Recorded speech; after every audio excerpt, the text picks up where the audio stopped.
हरे कृष्ण, राधे राधे। मैं कृष्ण प्रिया दासी। तो आज हम जिस टॉपिक पर बात करने जा रहे हैं ये थोड़ा सा कंट्रोवर्शियल टॉपिक है। आपने देखा होगा लोग देवी माता को बलि चढ़ाते हैं। तो क्यों बलि चढ़ाते हैं? क्या देवी माता बलि चाहती है?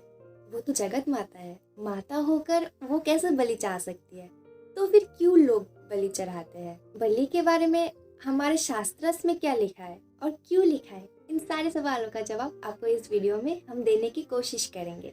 तो चलिए अब वीडियो शुरू करते हैं।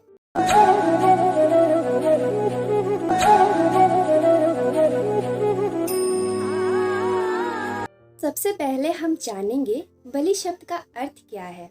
बलि शब्द का अर्थ है त्याग कर देना, मुक्त कर देना, छोड़ देना, ना कि किसी का हत्या करना। लोग अपने मन की इच्छा पूर्ण करने के लिए, पूर्ति करने के लिए बलि चढ़ाते हैं। ऐसा बोलते हैं, कई कई जगहों पे ऐसा होता है कि हमारे घर बच्चा हुआ है तो हम बलि चढ़ाएंगे। बलि का मतलब ये है कि आपने ऐसा मन्नत मांगा है तो आप किसी पशु को ऐसे करके कि उसको पूजा करके, माता के सामने उसको पूजा करके, बलि का अर्थ ये होता है कि पूजा करके उसको छोड़ देना है, ना कि उसकी हत्या करना है, उसको मारना नहीं है। पूजा करो, उस पशु को माता के चरणों पे अर्पण कर दो, उसी को बलि कहते हैं। तो क्या माता बलि चाहती है? तो इस सवाल का जवाब तो आप ही दे सकते हो, क्योंकि सबको पता है वो माता है, वो जगत जननी है और इस दुनिया का जितने भी प्राणी है, जो भी है, सब उन्हीं माता के संतानें हैं। और कोई भी माता अपने ही सामने अपने संतानों की हत्या कैसे देख सकती है? उसको चाहना तो दूर की बात, कैसे मान सकती है? तो बिल्कुल माता बिल्कुल भी बलि नहीं चाहती है। ऐसे लोग बलि चढ़ाते हैं, ऐसे करने की कोई ज़रूरत नहीं है। आप जाओ, माता के सामने हाथ जोड़ो, अपने मन से माता को प्रणाम करो। वही माता, वही चाहती है माता, किसी निर्बल पशु की हत्या नहीं चाहती है। तो माता अगर बलि चाहती नहीं है तो लोग बलि चढ़ाते क्यों है? तो लोगों की बलि चढ़ाने के पीछे बहुत सारे रीजंस हैं। जैसे कि लोग ये सोचते हैं, ये मानते हैं कि हम कोई मन्नत रखेंगे कि ये पूरा हो जाए तो हम बलि चढ़ाएंगे। और जो बलि देते हैं जो लोग, उनका भी रीज़न होता है कि वो अपने फ़ायदे के लिए बलि चढ़ाते हैं। क्योंकि वो जिस भी पशु का बलि चढ़ाते हैं, स्पेशली बकरा का बलि चढ़ाया जाता है और भैंसों की, उसको बलि चढ़ाने के बाद उसका जो असर होता है वो माता के विग्रह के सामने रख के उसका पूजा किया जाता है। और उसका जो शरीर रह जाता है उसको ना वो खुद में आपस में बांट लेते हैं, कभी कभी बांट लेते हैं, उसको कुक करते हैं और फिर उसको ग्रहण करते हैं और बोलते हैं कि वो माता का प्रसाद है। जब ज़्यादा बलि हो जाता है तब ज़्यादा, इतना तो बना के वो अकेले खा नहीं सकते, तो वो सेल कर देते हैं। तो अपने फ़ायदे के लिए एक निर्बल पशु की हत्या ऐसे कर दिया जाता है, वो भी सनातन धर्म के नाम पर मंदिर में। श्री कृष्ण की महान प्रेमिका, महान भक्त कलयुग में जो आई थी, मीराबाई, आप सब तो उनके बारे में जानते होंगे। तो उनकी एक कथा में ऐसा था कि जब वो उनका विवाह हुआ था, वहाँ पे उनके ससुराल में एक प्रथा थी कि नई नवेली जो दुल्हन है, जो बहू है, उनको खाना बनाना पड़ता था सबके लिए। और उस दिन वहाँ बलि चढ़ाया जाता था मंदिर में। जिस पशु का बलि चढ़ाया जाता था, उस पशु का जो मांस है उसको उस बहू को, उस नई नवेली दुल्हन को पकाना पड़ता था और खुद भी खाना पड़ता था, सबको खिलाना भी पड़ता था। लेकिन हमारी मीराबाई तो प्योर वेज है, तो उनको जब ये बताया गया कि आप ये लीजिए, माता का प्रसाद है, ये बोला कि माता का प्रसाद है तो आप ये पकाइए और हम सबको परोसिए, तो फिर मीराबाई जी ने बिल्कुल सीधा मुंह पे मना कर दिया कि नहीं, ऐसा कैसे हो सकता है, आप ये अधर्म कर रहे हो, आप अपने धर्म के नाम पर ये बहुत बड़ी पाप कर रहे हो। क्योंकि किसी भी पशु का ऐसा बलि देना, ऐसा हत्या करना, ये महापाप है। तो चलिए अब जानते हैं कि हमारे शास्त्र क्या बोलते हैं बलि के बारे में। हमारे शास्त्र में हर जगह एक ही बात लिखा हुआ है, अहिंसा ही परमो धर्म। अहिंसा परम धर्म है। कोई अहिंसा नहीं चलेगी, किसी की हत्या नहीं चलेगी, कोई निर्बल पशु की हत्या की जाए, ये हमारा कोई भी शास्त्र नहीं बोलता, बिल्कुल भी नहीं बोलता। हत्या करना, अरे हमारा शास्त्रों में तो प्याज लहसुन खाना भी वर्जित है, जो कि तामसिक है, और मांसाहार वर्जित ही है। तो मांसाहार वर्जित इसलिए भी है क्योंकि वो तामसिक है और उसके साथ साथ कि मांसाहार करने के लिए हमें जीव हत्या करना पड़ता है, तो इसीलिए वर्जित है वो। लेकिन ये आप देखिए कालिका पुराण में ये उल्लेखित है और ये इसके पीछे भी रीज़न है, बिना बेवजह ये नहीं है। और ये रीज़न जानने के बाद आप हमें कमेंट करके ये ज़रूर बताना कि बलि प्रथा का ज़रूरत अब भी है कि नहीं है। कालिका पुराण में लिखा है कि बलि प्रथा आवश्यक है, तो ये किस लिए लिखा है? ये इसीलिए लिखा है कि पुराने टाइम पे ना क्या होता था कि लोग ऐसे मांसाहार नहीं करते थे।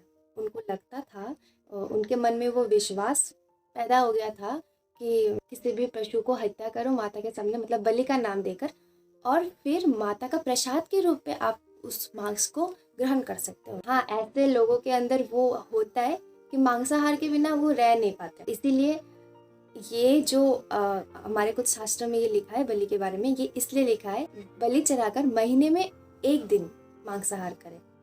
तो इससे क्या फायदा हुआ कि महीने में एक दिन किया तो बाकी जो 29 डेज रह गया, उन 29 डेज में उन्होंने कोई मांसाहार नहीं किया। तो इससे क्या होता है, बहुत सारे पशुओं की जान भी बचती है और उसके साथ साथ उनका भी जो अपराध की जो वो है वो भी थोड़ा सा कम होता है। तो इसीलिए ये नियम बनाया गया था कि बलि देकर ही आप मांसाहार करो। फॉर एग्जाम्पल, कोई मान लो सिगरेट पीता है, उसको अगर आप बोलोगे कि आप छोड़ दो सिगरेट, तो वो छोड़ देगा क्या? नहीं, वो नहीं छोड़ सकता क्योंकि उसका वो हैबिट बन चुका है, एडिक्शन है वो। तो उसकी जगह, छोड़ देने की जगह आप उसको ये बोल सकते हो कि अगर आप दिन में एक पैकेट सिगरेट लेते हो तो अब दिन में आप 2 सिगरेट लो। तो ऐसा कह सकते हो आप। तो ये चीज़ मतलब थोड़ा कम कर सकते हो।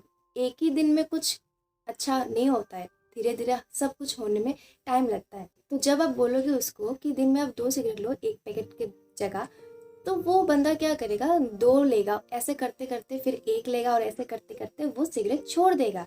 तो इसीलिए बलि प्रथा बनाया गया था ताकि लोग मांसाहार छोड़ दे धीरे धीरे। लेकिन लोगों ने तो इसको कुछ अलग तरह ही, मतलब अलग तरफ लेके चले गए। और अब बात ये है कि अब तो रोज हमेशा हर जगह मांसाहार करते हैं। अब जिधर भी जाओ, आपके जगह हमको नहीं पता, लेकिन हमारे यहाँ तो बहुत मांसाहार, इन सब के बिना लोग रह नहीं सकते। सच्ची बोल रही हूँ मैं वेज खाती हूँ। ये सुनकर लोग शौक हो जाते हैं कि सच में वेज खाती हूँ। लोग शौक हो जाते हैं कि मैं क्यों मांस नहीं खाती हूँ ऐसा। तो यहाँ के लोग मांस के बिना नहीं रह सकते बिल्कुल भी। तो हाँ, यही बात है कि यहाँ पे हर रोज हर जगह हर डिश में मांस मिलता है, मीट मिलता है। तो लोग तो खा ही रहे, तो बलि प्रथा चलाने की क्या ज़रूरत है? क्योंकि बलि प्रथा का रीज़न ये था कि लोग मांसाहार कम करें, जब बलि दिया गया मांस से ही ग्रहण करें। लेकिन अब तो लोग हर जगह का, हर तरफ का बलि के बिना जो मर्जी जैसे चाहे खुद की मर्जी से ग्रहण कर रहे, मांसाहार सभी कर रहे। तो अभी बलि प्रथा का कोई ज़रूरत है भी? आप ज़रूर बताना मुझे कमेंट में। तो हम क्या कर सकते हैं इस बलि प्रथा को रोकने के लिए? हाँ, हम कर सकते हैं, क्योंकि जो बलि चढ़ाते हैं जाकर वो हम ही लोग होते, जो हमारी जो रीजंस बताया मैंने, मन्नत पूरी करने या ब्ला ब्ला जो भी है, उन सब के लिए हम ही जाते हैं बलि चढ़ाने के लिए। तो वो चीज़ हमें स्टॉप करना है।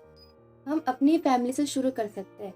हम अपनी फैमिली में पहले ये बलि स्टॉप करेंगे, उसके बाद धीरे धीरे हमारे जितने भी रिलेटिव्स होंगे वो लोग भी हमको देखेंगे, तो वो लोग भी ज़रूर ये बात समझेंगे कि ये सही नहीं है, अपराध है, जीव हत्या महापाप है, तो वो भी नहीं करेंगे। तो इसीलिए सबसे पहले हमें खुद को चेंज करना पड़ेगा, हमारा खुद का मेंटेलिटी को चेंज करना पड़ेगा। हमें देवी माता के सामने कोई पशु नहीं ले जाना है हत्या करने के लिए। हमें अपने अंदर की जितनी भी निगेटिविटी है, जितने भी रिपुए होते हैं, जितने भी काम क्रोध लोभ मोह, ये सारे जो 6 रिपुए होते हैं, और जितने भी सारी निगेटिविटी है हमारे अंदर, उन सब का बलि देना है माता के चरणों में। और आप क्या कर सकते हैं, इस वीडियो को शेयर कर सकते हैं जितना ज़्यादा हो सके, ताकि लोगों तक ये बातें फैले। तो इस वीडियो का आपने बहुत सारे रिक्वेस्ट किया था, तो हमने कोशिश किया बनाने की। अगर कुछ गलती हुई हो तो आप माफ़ कर देना हमको। और भी कुछ बोलना है तो आप कमेंट में हमको बोल सकते हैं। तो आशा करती हूँ आज का वीडियो आपको अच्छा लगा होगा। अगर अच्छा लगा है तो एक लाइक कर देना और इस वीडियो को शेयर ज़रूर कर देना और इस दासी के चैनल को प्लीज़ सब्सक्राइब कर देना। तो मिलते हैं नेक्स्ट वीडियो में। हरे कृष्ण, राधे राधे, और चैंटिंग ज़रूर से करना।